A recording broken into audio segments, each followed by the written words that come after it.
Hello everybody and welcome to the video. It's been a few weeks since we've put out a video, and that's because life has been absolutely crazy as of late, but I do have some exciting life updates for you, and let's dive into the video. We recently ran the London Marathon, and if you follow my socials you would have seen that. Unfortunately, we're not going to be doing a YouTube video on the race, but I did write about the race in full detail on my Substack, which I'll link in the description of this video. If you want to read the full race report and how my race went, you can find that over there. And I encourage you to follow the Substack because we post weekly articles on there. So head over to the link in the description if you want to read about the London Marathon. But this video is going to be all about life updates. And our first huge life update is that Lilly and I just moved from Ohio to Colorado. We are about 40-ish minutes southwest of Denver, located very close to the foothills. We got a full mountain view out of our new place, and we are finally getting settled in here, and we are super stoked to be here. We took a trip out west back in 2023, and ever since that trip, we kind of had dreamed about living out in the mountains, as it is one of our favorite places. And what better place than Colorado? So she is doing her last year of her doctorate program. She's studying audiology, and she got an externship out here. So that is what brought us out here ultimately, besides the beauty of the place. And we're super excited to be here. Super excited to have access to the mountains and a plethora of trail systems, because that is right up my alley, obviously. So super excited to be here. We're finally getting settled in. I have made it out on the trails a few times. We've been here for just over a week. So very, very fortunate and lucky to be out here in one of the most beautiful places in the United States, in my opinion. The second life update that I have is I am now an ultra running coach. So I got my ultra running certification through UESCA. So I'm a certified coach, and I have joined Joe Corcione and the Everyday Ultra team as a coach, and I am super excited to be a part of that team. Coaching athletes is something that I've wanted to do for a little over a year now, and I finally put it into motion, finally got my certification, and am now accepting athletes from the marathon distance up to the 100-mile distance.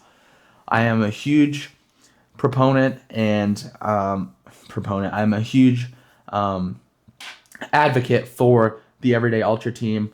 I also am being coached by one of the coaches on the team, and I've been coached since January, late January. So the community is awesome. I encourage you to check out the Everyday Ultra. I will put their link in the description as well, and I'll also put my Calendly link if you are interested in coaching and want to see if coaching would be a good fit. You can sign up with my personal link in the Calendly link in the description, and we can set up a free half-hour meeting to see if we would be a good fit. And you can also reach out via Instagram message or my email address. You can find that in my Instagram bio, and I'd love to work with you if that's something you're interested in.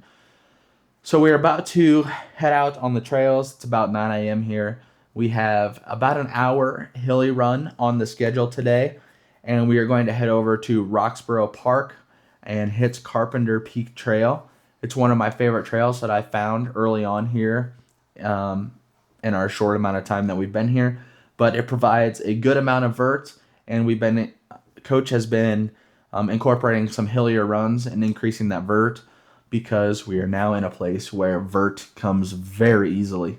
So we're going to head out to the trails, get a nice hilly run in with some strides, and we'll take you along with us. So let's head on over to the trails and get this run started.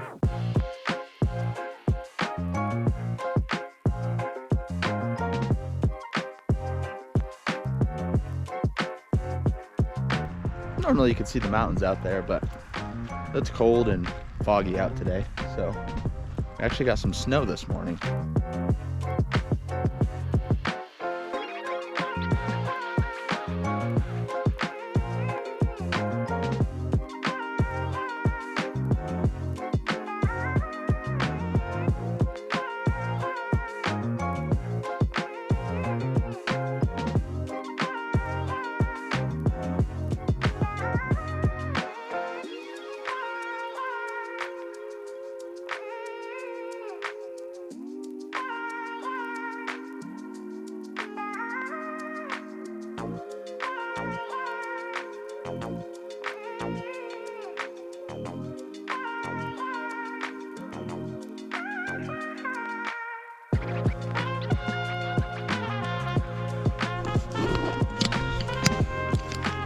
All right, we just got to the trailhead and we are going around this up into there somewhere. You can't see it because it's so foggy, but it's cool. It's damp, but it's very calm, very peaceful, and there's not many people here at the trailhead. So let's go get our work in.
We're currently climbing,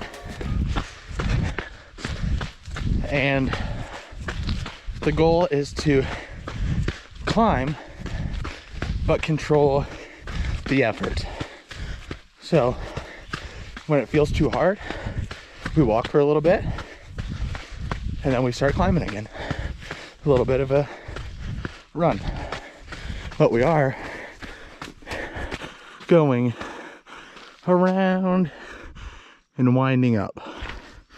So this trail provides about 1,000 feet of gain in a little over 3 miles, and then it's back down on the way back, which makes it perfect for these hilly runs and practicing both climbing controlled and descending controlled. So let's keep going.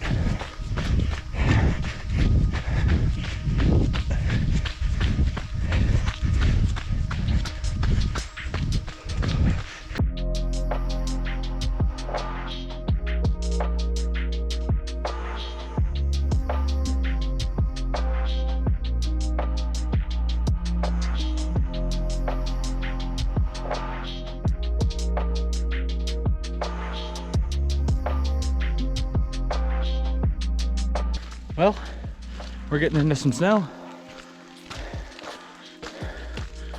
Again, it was 80 degrees like 2 days ago when I was on this trail.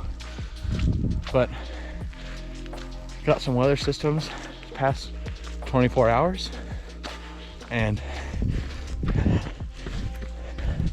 we're in the snow. We're climbing up to about 7,200 feet. So onward and upward, literally.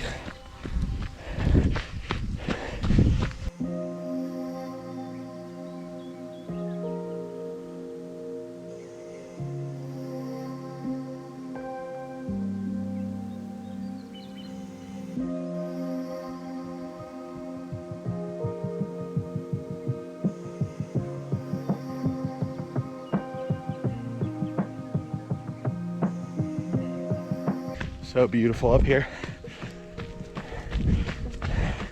So grateful to have access to this every day. Wow.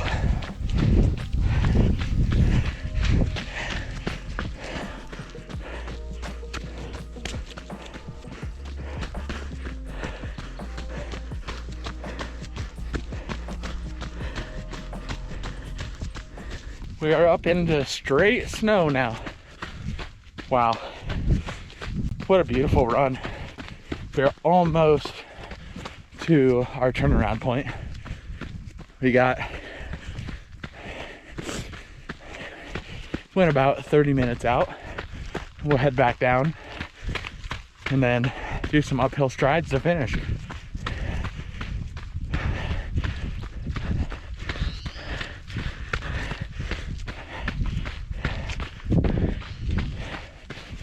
Wow.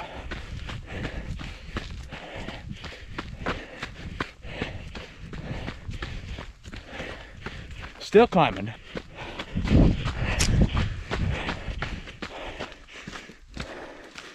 Here is our turnaround point. Carpenter Peak's actually like right up there, but we don't want to go over our workout time that was prescribed by too much. But now we're heading back down, which will be nice, but it is slick, so probably be a little slower than normal. Let's go.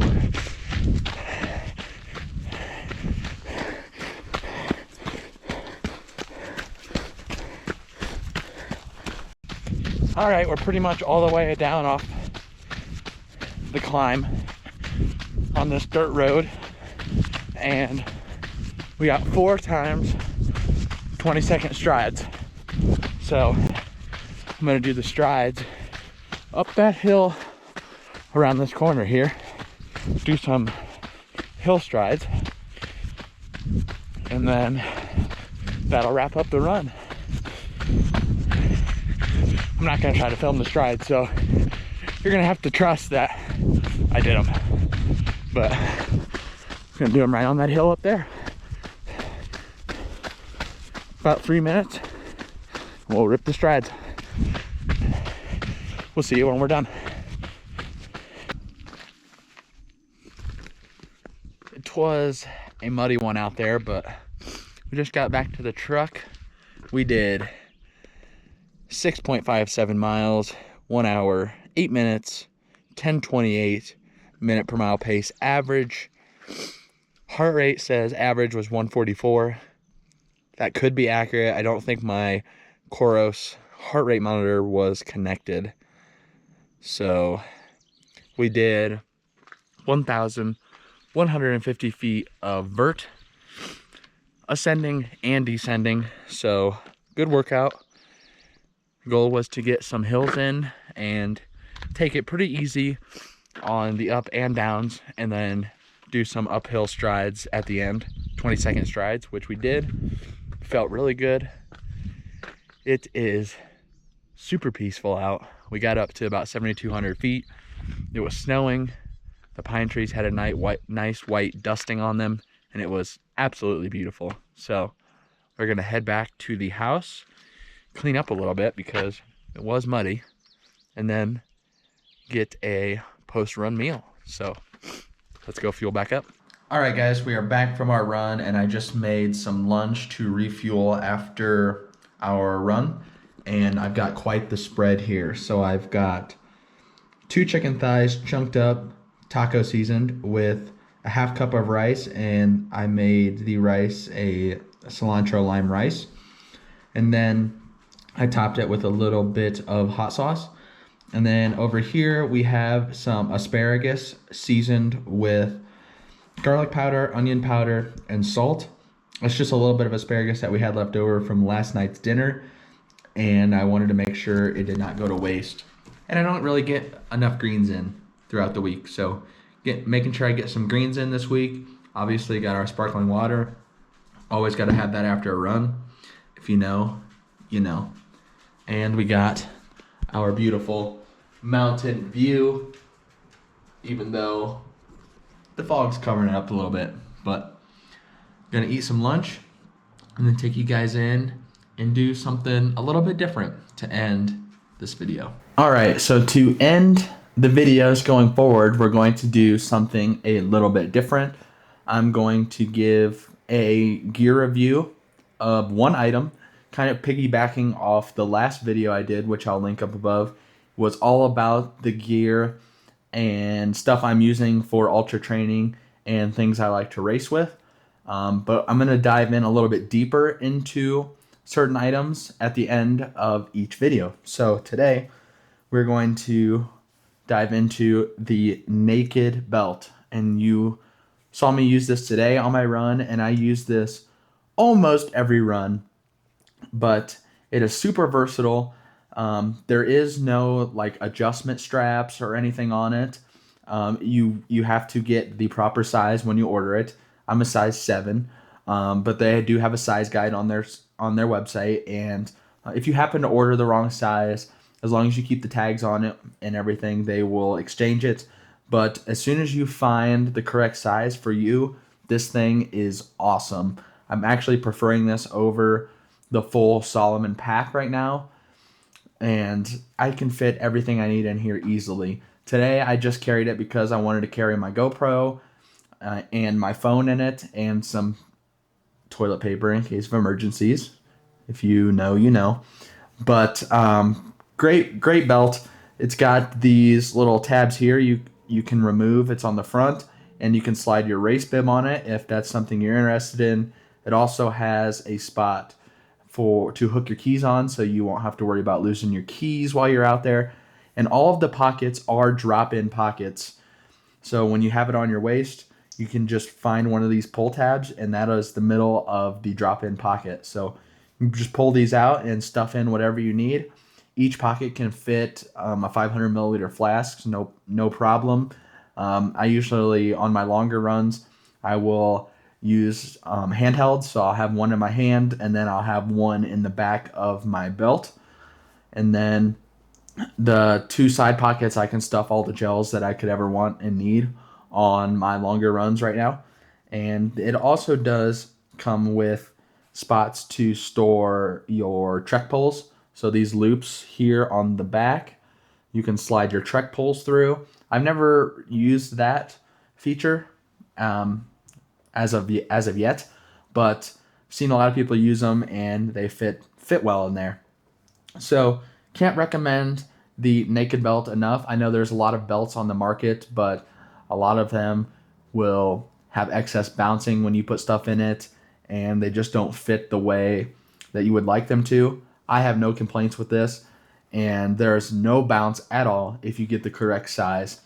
And like I said, they have a size guide on their website, and if you can find that perfect fit, then you will not be disappointed in the naked belt. So that is our in-depth gear review for this video. I appreciate you all tuning in to this episode of Chasing the Axe, and we look forward to seeing you in the next episode